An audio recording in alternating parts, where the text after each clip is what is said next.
Bonjour à tous et bienvenue sur la chaîne du temps libre, moi c'est Anso. Aujourd'hui on se retrouve pour une nouvelle vidéo sur une petite saga qui a marqué mon enfance, mais pas avec les livres, avec la série télé. Vous l'avez déjà vu dans le titre, je vais vous parler de la saga Charmed. Ici c'est le tome 5, Rituel Vaudou. Il y a eu d'ailleurs plusieurs éditions, parce que ça c'est une édition avec des couleurs ici. Il y en a une où c'est un fond noir. Bon, je l'avais trouvé d'occasion, ou alors celui-là je l'avais acheté à l'époque quand j'étais jeune, je ne sais plus. Mais après je m'en fiche, clairement je m'en fiche, la couverture c'était l'histoire qui m'intéressait. Faut savoir que ça casse pas trois pattes à un canard, je vous le dis tout de suite. C'est pas, je crois que c'est pas lié aux épisodes de la série, mais c'est inspiré de l'univers pour créer une nouvelle aventure à l'écrit. En tout cas dans mes souvenirs, je me souviens pas d'avoir vu ça en épisode à la télé. Mais bon, ça fait tellement longtemps que c'est pas certain que je vous dise la vérité. Du coup, c'est publié aux éditions Pocket Jeunesse et c'est écrit par Wendy Corsi-Staub. Donc voilà, c'est écrit d'après la série télé créée par Constance M. Burge. Voilà, c'est juste reprendre l'univers pour recréer une petite histoire, et puis c'est un peu comme les fanfictions en fait, tout simplement, sauf que c'est sorti en livre. Comme je vous l'ai dit, ça casse pas trois pattes à un canard. Faut pas s'attendre à grand chose, mais sur le coup, quand j'ai vu ma bibliothèque, et pourquoi je les ai pris, c'est que Charmed c'était une série que j'affectionnais énormément. Donc le petit coup de nostalgie m'a pris et je me suis dit, j'ai bien envie de retrouver les sœurs Halliwell, même si je n'aime pas Prue. Voilà, je ne la supportais pas. J'ai préféré les saisons avec Paige, mais je suis pas encore à ces livres-là, donc je fais au fur et à mesure. N'empêche que voilà, c'est très court, hein, ça fait même pas 200 pages. Celui-ci fait...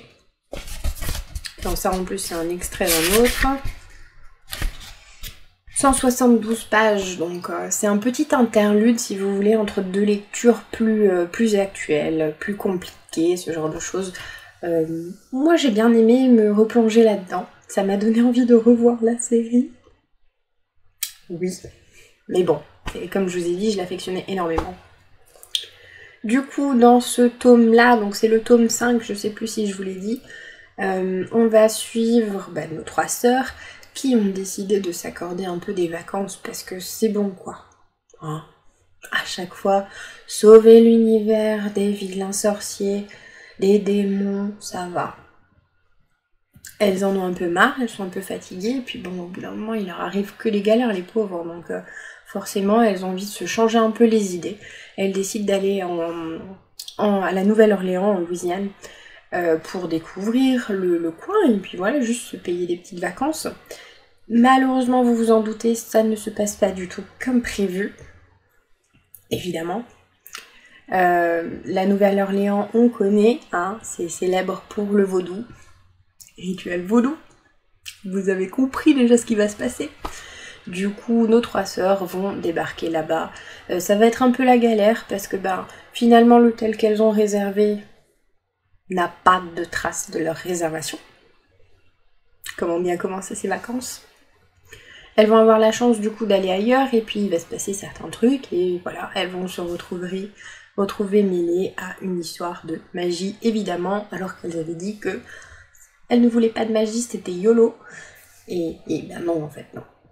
Au niveau de l'écriture, c'est pas ce qu'il y a de plus fou, hein. Chaque tome est écrit par quelqu'un d'autre, et puis voilà, c'est simple. Il se passe rien de particulier. Je pense que les auteurs avaient juste envie à chaque fois de... Ouais, c'est un peu basé sur le principe de la fanfiction finalement. Ils avaient envie de reprendre l'univers et de créer leur histoire, des charms, des... voilà. Donc c'est bien pour les enfants. Oui, plus maintenant, parce que c'est un peu démodé. Hein. Si vous avez un coup de nostalgie comme moi, ça fait du bien. Voilà. Après, vraiment, l'écriture, elle change en fonction des tomes, mais il n'y a rien de recherché, il n'y a rien d'alambiqué, c'est très très simple. On va à l'essentiel, et le but, c'est juste de donner une nouvelle histoire à nos trois sœurs Halliwell, tout simplement. Dans ce tome-ci, j'ai beaucoup aimé Phoebe. Prue m'énerve, franchement, je vous le dis. Elle m'agace dans la série parce qu'elle veut pas toujours écouter ses sœurs. Je la trouve assez têtue, assez butée. Là-dedans, on n'en parle même pas. Piper ça va, mais ma préférée c'était Phoebe, donc voilà, ce livre-là, il se passe pas mal de choses par rapport à Phoebe, donc moi j'étais très contente de pouvoir la suivre comme ça.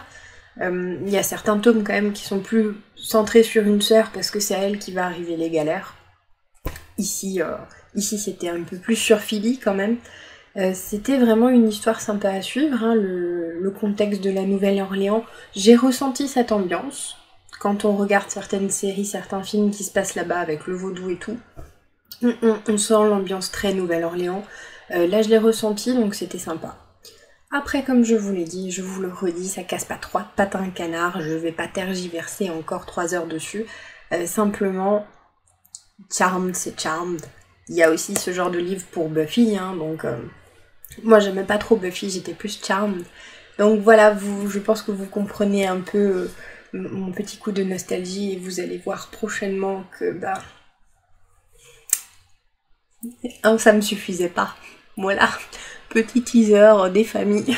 Voilà, sur ce, je vais m'arrêter là. Donc, Charmed, rituel vaudou, petit coup de nostalgie. Sur ce, je vous remercie d'avoir regardé la vidéo. Je vous dis à bientôt pour une prochaine vidéo. Bye!